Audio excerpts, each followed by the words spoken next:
When DeMeco Ryans speaks, you got to be quiet and listen. And his words were clear. The vision is clear. The rookie Aireontae Ersery will be the Texans' future franchise tackle.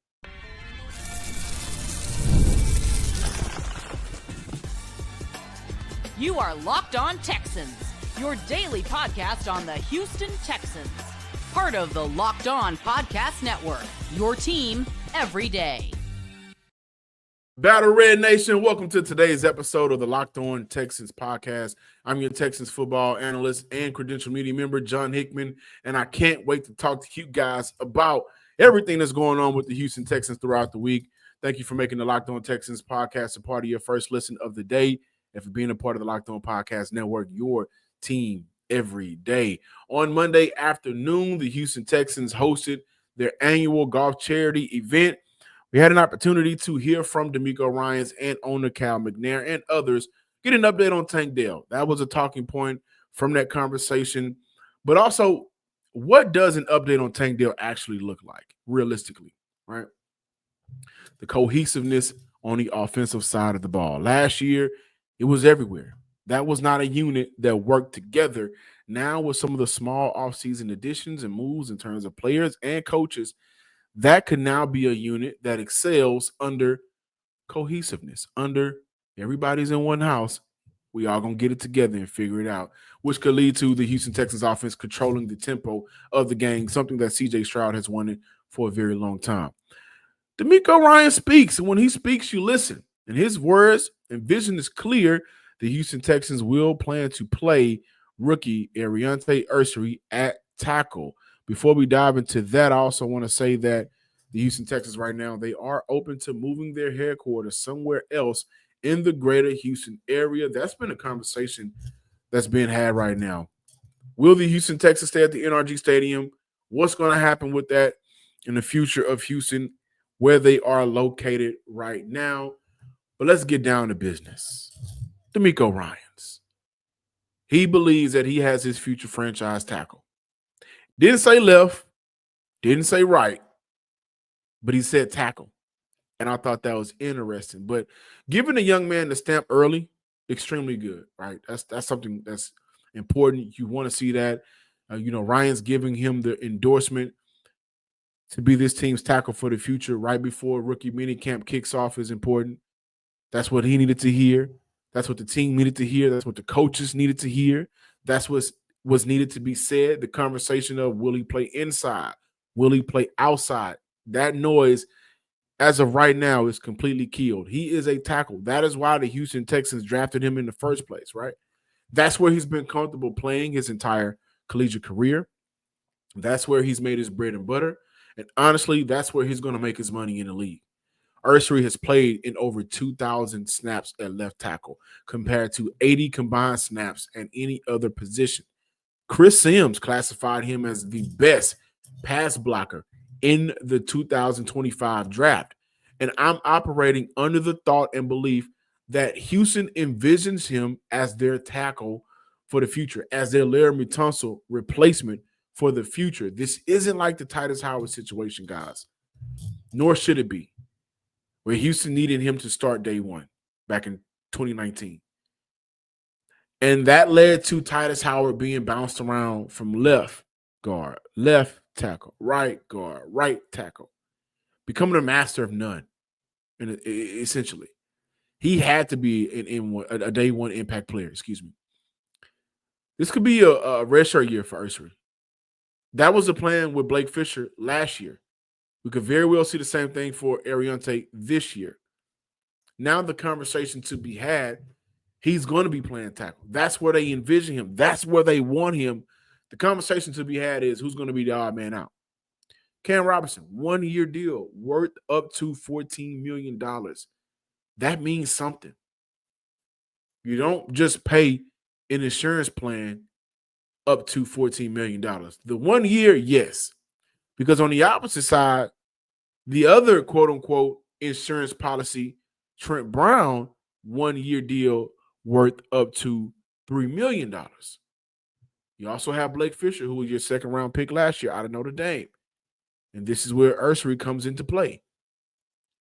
The competition between the tackles will be interesting. I think it'll be more so interesting on the inside with the guards. But this will be a team that absolutely believe the inside out is how they're going to win, right?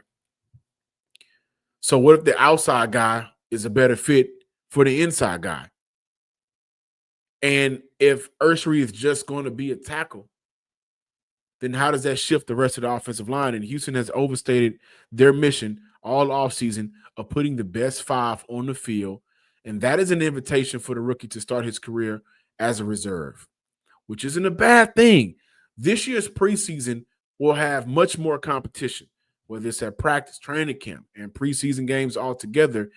And that competition will have high implications for the Houston Texans' future, unlike 2024 in that preseason, in that training camp, where it felt like the positions, the starter roles were handed out to guys because of name and contract. Right, Shaq Mason played in 17 snaps in the preseason. Titus Howard played in 17 snaps. Laremy Tunsil, 0 snaps. Now, those guys, older vets, dealing with injuries, I understand it. Juice Scruggs played in 53 snaps in the preseason. 4 of Houston starters barely sniffed the preseason. And that ultimately led to their glaring issues becoming much more of a problem. That'll change this year. And this room is full of experience, guys that are already, 5 to 6 years deep into the NFL. Then you also have the young guys fighting it out. Ursery being a reserve until he's ready is a win-win for both sides, honestly. And if he's going to be Laremy Tunsil's replacement, you play him when he's ready without the burden of having to save the offensive line from their own downfall. Again, this was something that if we look towards or if we look back to what happened last year, and again, injuries play a factor. A bad play plays a factor. But I don't believe the Houston Texans were ready to put Blake Fisher out there last year. As a matter of fact, I've heard from a guy. Houston wasn't ready for Fisher to go out there last year. They had to. And also the idea of Ursery moving inside, I get it. It's very tempting because he is 330 pounds. And Nick Caserio, he's also talked about the players who are not as versatile as others needing to be extremely good at their positions. That may be more so as a reference to Juice Scruggs and Jared Patterson, maybe even Fisher. But I think with DeMeco Ryans coming out boldly saying our vision for him moving forward is for him to be the tackle, you do not trade Laremy Tunsil without the backup plan. And if your backup plan isn't ready immediately, you don't rush the process with your backup plan. Airontae Ersery is the backup plan. And he's allowing that to be known before we even get to rookie mini camps, which takes place later this week. And I will say this, though, whether it's inside or out, whoever is having a hard time creating contact on pull plays and lacks awareness and can't get to the second level in the run game and has a hard time, picking up stunts, they will have a hard time being a part of the best 5 that goes out on the field. And ultimately this roster, because this is what Cole Popovich and his offensive line will be looking for. It ain't all flash and finesse. You got to get dirty. So when we come back, we'll talk about the importance of Cole Popovich being added to this offensive line unit, being promoted rather, Jerry Shaplinski, the influence that they all have, and how that influence will lead to a much more cohesive unit on the offensive side of the ball. Scaling your business requires the right expertise at the right time. And with Upwork, you can find specialized freelancers in marketing, development, design, and more. Experts ready to help you take your business to the next level. Upwork gives you flexibility by connecting them with top freelance talent across multiple industries, including IT, AI, web development, and marketing. Whether you need extra hands for a project or a long-term partner, Upwork makes hiring simple and affordable. Post a job for free and it's simple. And within a day, multiple qualified candidates you'll have at your fingertips to choose from. Instead of hiring full-time, Upwork helps find affordable, top-tier freelancers to scale your business efficiently. Visit Upwork.com right now and post your job for free. for free. That's Upwork, UPWORK.com. Upwork.com to connect with the top talent and grow your business today. Yeah, getting better protection for CJ is definitely a main point of emphasis for us. Right, we know, when CJ is protected, he has a clean pocket. Right, he's a pretty good quarterback, and I constantly show guys clips in our meeting after a game of plays when we protect well and we have a good pocket. I'll show guys explosive, outstanding throws CJ is able to make in the middle of the field, along the sideline. Like, he's capable of making any throw on the football field, but it's just a matter of protecting him and giving him that comfort when he's in the pocket. When we do that, we can move the ball, we can make plays. So that is a point of emphasis for us, of making sure he is protected better. That's a point of emphasis for the Houston Texans. And again, that leads to the conversation of the best five will be on the field. And I also think C.J. Stroud will have much more of a say-so on who goes out there. This was a quarterback that was beaten up a lot last year. And I don't think he's going to necessarily call the shots of I want him there. But I think the five that they'll put out there will have a lot to do and determine situational play calling, which is why, again, the competition that the Houston Texans will have this year, this offseason, is going to be amazing.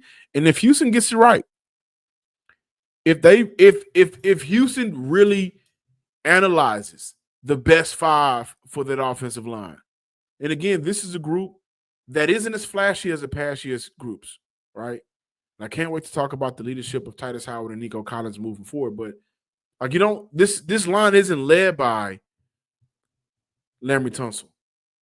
You can make the case, an argument, that this line, from a player perspective, doesn't have a leader just yet. Now, I will say it's going to be Titus Howard.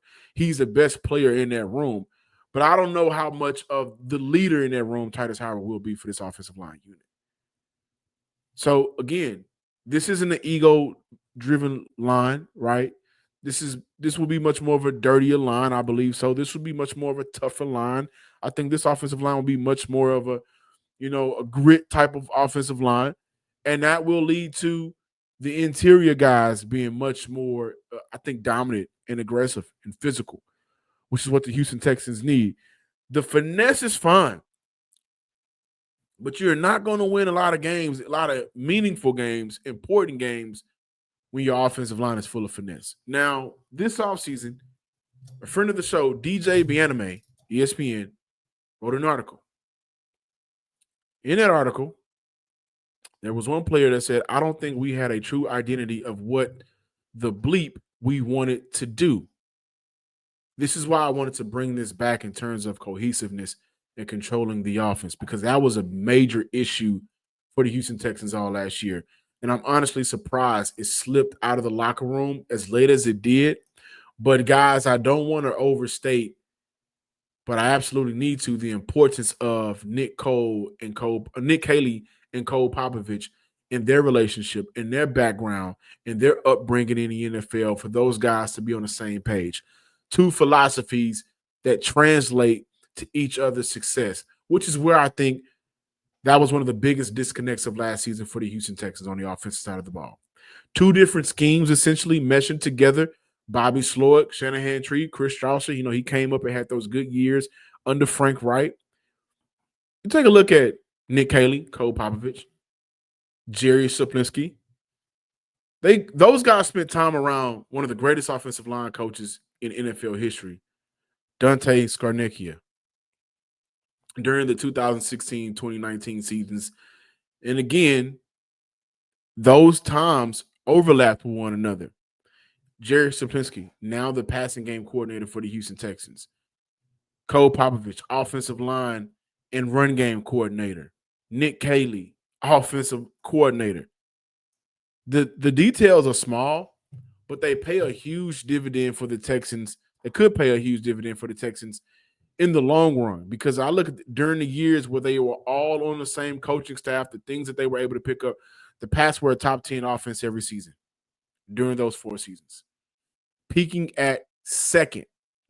3 of those 4 seasons, they were a top 10 rushing team. Cole Popovich was a guy that Bill Belichick absolutely desperately wanted to keep around. It was a little bit more political issue. Went to Troy, helped Troy become one of the top offenses in college football in the Sun Belt division. He knows how to coach up an offensive line. Now, with 3 guys in those offensive meetings with similar coaching backgrounds and stops, Houston now aligns itself to be a cohesive unit, which eliminates playing the blame game in terms of whose assignment was what, confusion on assignments, and adds to the overall goal of what this offense will eventually look like. And that is an offense that dominates up front, control the line of scrimmage, and over the course of time, control the tempo and flow of the game. Because the miscommunication, and honestly, 2 coaches that just was not a good fit for one another last year, and Bobby Slowick and Chris Strausser. And of course, we heard the story in the reports that Chris had to be talked into coming back last season. So the philosophies already didn't necessarily mesh well together. They were not on the same page in terms of the passion for the game and how much they were willing to put in. That wasn't meshing together. And that led to the offensive line. I thought I had this call. You, on the other side of the line, thought you had that call. Now your quarterback is getting beat up. That's not going to work. You will not have a successful offense like that. So now, again, Coach Cole, Coach Kaylee, those guys, similar backgrounds, similar upbringings in the NFL, understanding what winning looks like. They were all around during the time of a Super Bowl. The Texans offense got bullied up front throughout the season. And that took away from their ability to create their own identity and force their own tempo on opposing defenses, from run blocking to stun assignments to route concepts, which is why at some point I wonder how long does Ben McDaniels have left here in Houston? But it was a mess for 17 games. Now, Cole is the offensive line coach and run game coordinator. From a coaching offensive play calling standpoint, I know what my guy is coaching them up because I trust him. The trust will be there for Coach Jerry as a passing game coordinator. The trust is going to be there for Cole Popovich. And on the other side, those guys are going to trust Nick Haley to put their guys in the best position to succeed. And that was also an issue for the Houston Texans last year. The offense can flow, and eventually we'll see C.J. Stroud benefit from having the tempo and control of the offense he's been looking for. Throughout the season last year, we've heard C.J. Stroud on multiple occasions reference New England and the L.A. Rams as 2 offenses that he loved the most. So it's all about, I think, putting the power back into the quarterback's hands. That's very important. It's also about just coming into those meetings and knowing the inside of what that unit is doing. I know my offensive line is working on this because I've been working with this guy for several seasons, and we worked with each other at a high level in a high-level environment and got to a Super Bowl, lost 1-1-1. We know what that wins. We know what the win feels like. That is ultimately what we want to do here in Houston. Now, with the offense having much more of a cohesive unit inside of that building, inside of that locker room, and those guys working together, that will allow for C.J. Stroud to pick his poison. Nico Collins, the 2 rookies, Jalen Noel, Jaden Higgins, Christian Kirk, John Mechie, Braxton Berrios, but he will be without one of his favorite receivers and targets since entering the NFL, one of his best friends in the league, Tank Dell. So we talk about the update on Tank before we close out today's show. Thank you for making the Locked On Texans your first listen today. For your second listen, check out Locked On NFL Scouting. The NFL draft is over, but the roster moves and news never stops. Host Kyle Krabs and Joe Marino will make you the most informed NFL fan this offseason.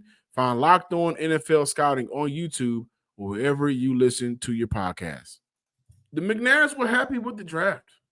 And again, that may just be politics talking, but I do think those 2, in Hannah and Cal, they are much more hands-on without being overbearing with this franchise. Like, they're informed, right? They know what's going on, and they inform themselves. And also, I think they do a very good job of supporting the decisions of general manager Nick Caserio and head coach DeMeco Ryans and everybody who plays an important role and factor in his franchise being successful. But they were happy with the draft, right? They were also happy with the fact that Houston landed Jaden Higgins and Jalen Noel. Cal McNair really emphasized his love for Airontae Ersery and him being the Houston Texans. So that's a positive thing to hear. But we also had an opportunity to hear from DeMeco Ryans on his thoughts about Tank Dell and his recovery. He said he talked to Tank all the time. Tank is doing great. He's in good spirits. He's on the road to recovery. He continued with, he'll be back when it's time for Tank to be back. There's nothing to rush. There's no set timeline, or we need him back by a certain date. We need Tank back when Tank is ready to be Tank, and that's good enough for me. That's your words from your head coach. That's words from your head coach, DeMeco Ryans. Very positive words to hear. I think it's very positive for Tank Dell. I wonder, does Houston go back and think to themselves how early he got back on the field last year? Now, the injury that he sustained, you can never guess that injury. Like it was a gruesome injury. It was an injury that I hate watching the replay of. It was a bang play. But talent-wise, I think Tank is as talented as any receiver in the NFL when given the opportunities and targets, right? Do I put him in a tier 1 level? No, I don't. But I also look at his ability to create separation, the ability to sell routes deep and come back on some of those comeback routes and break off routes to get open. I think that's one of his superpowers. But I think for Houston, it's important for them to let Tank fully heal, which is why I've been on the bandwagon of course, we're not going to see him this year. I don't think we're going to see Tank Dell at the start of next season either. I think it should be some time before we see Tank Dell back on the field because of the 2 injuries that Tank sustained, you are looking at a player that in some ways physically, not mentally, I would never, question his mental ability or mental toughness. But physically, I think Tank is 1 foot in and 1 foot out the NFL because of back-to-back injuries and his offseason scare that took place last year. That's a scary thing to think about. That's a scary thought. And the responsibility of the Houston Texans right now is take your time. We drafted for your absence. We free agency'd for your absence. And guys may not want to hear this, but because of his talent, John Metchie could very well be this team's wide receiver 5. So the depth is there. We'll stash guys on the practice squad just in case. And Nick Caserio has been adamant about the roster that is in place right now may not be the final roster for 2025. Houston has those additional picks in next year's draft. They could very well go out there and make a move to really bolster that wide receiver unit. They may feel like where they are right now is a great base, but if they feel like they can get better, why not? What I'm emphasizing is that when DeMeco Ryans says there's no rush for Tank Dell to come back, if I could read between the lines, it is when Tank comes back, that is when we are ready for Tank to come back because he's ready for Tank to be back from a physical standpoint. It's not about the mental toughness anymore. It's about, can your body hold up for 17 games in the NFL? And that explosive player that was able to snap off routes to get open, that's who they need. And if that player is jeopardized and they're not getting that version of Tank, then they're going to allow him to get healthy first, get that injury in order first, and then get back to playing speed and play the physicality of actually playing the practice part of the game. And that's a blessing for Tank Dell. It is also a blessing for the Houston Texans, might I add. Like, this is a team that did well in the draft. They made up for their mistakes last season where they didn't draft a receiver. They ended up getting the Yankee twins. They didn't pan out. Ben Skoranek was traded for a 6th-round pick to come here in Houston, and he probably would have been a damn good player for them down the stretch. when everybody went down and those injuries started to, mount up. But they went and got two high-level guys. One of those guys can replicate what made Christian Kirk successful. That guy can also replicate what made Tank Dell successful. The other guy is a replicate of what makes your number one receiver in Nico Collins successful and dangerous. So the update on Tank is take your time. I think it's just take your time.